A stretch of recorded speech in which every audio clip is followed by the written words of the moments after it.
I'd like to stick with my guns and repeal it. Because what it does, it will break us. It's another entitlement program. We're already sinking into debt. And we're creating another entitlement program. What can we do to decrease the national debt? Don't start Obamacare, number one.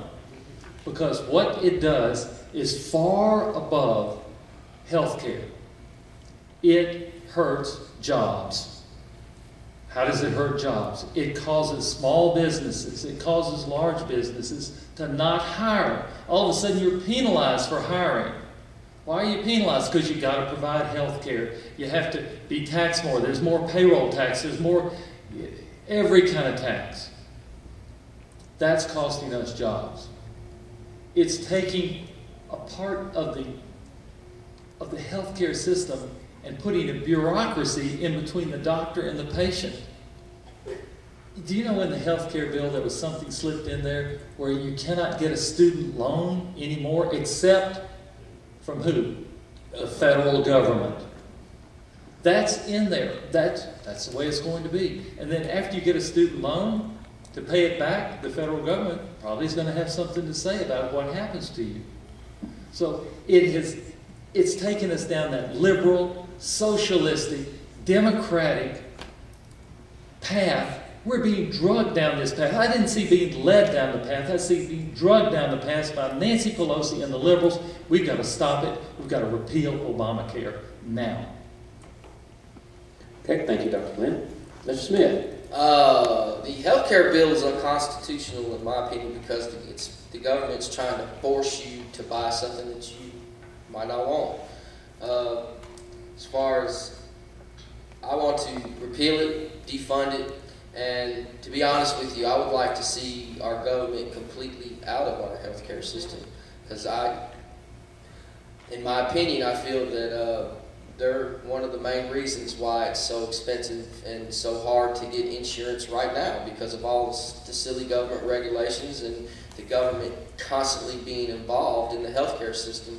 And I feel that we'd be better served to get them completely out of it and control our own healthcare through our doctors like these two down here. You know, I mean, the solution's less government, not more. Thank you. Mr. James. Can I get you to repeat that question, just so that I make sure that I... Sure. Why do you think Obamacare is or is not unconstitutional, and what is your argument for or against? Okay. Why do I think it's unconstitutional? Which I do think it is unconstitutional. The government doesn't have a power to require you to purchase anything, let alone health insurance.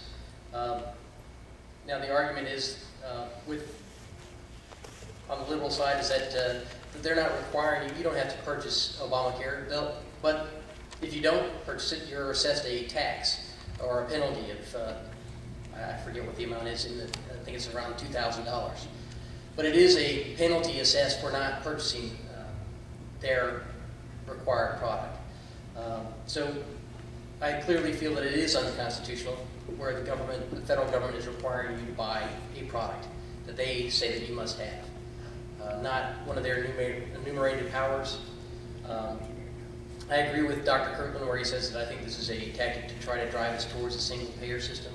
The same thing happened in the UK and in Canada, and I think that this is the playbook that they're trying to follow to try to get us to a single-payer system. And I agree with all the candidates here that I think that we need to repeal Obamacare. And the next Congress that is sitting, I think, will do that. We just need conservatives in office. Thank you. Okay. Next question is, and the final question is for Dr. Flynn. This is a yes or no only, please. Should the Declaration of Independence be considered as the founding... Let me start over. Should the Declaration of Independence be considered as the founding premise of the interpretation of the U.S. Constitution? Yes. Okay, Mr. Smith? Yes. Mr. James? Yes. Dr. Kirkland? Proudly yes. Okay. Okay, guys, we will now have 3 minutes for each candidate to give a closing statement. We will start with Mr. Smith.